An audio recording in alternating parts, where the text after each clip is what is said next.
Negosyante. Salitang masarap pakinggan. Pero sa likod nito ay mga hirap na pinagdaanan. Salitang akala ng lahat ay parati kang may pera. Salitang mensahe gusto mo nang tumambling.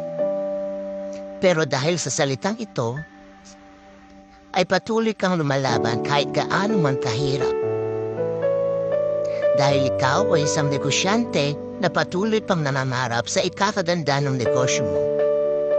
Hindi po ibig sabihin na may negosyo ka o na may negosyo ka, mayaman ka na.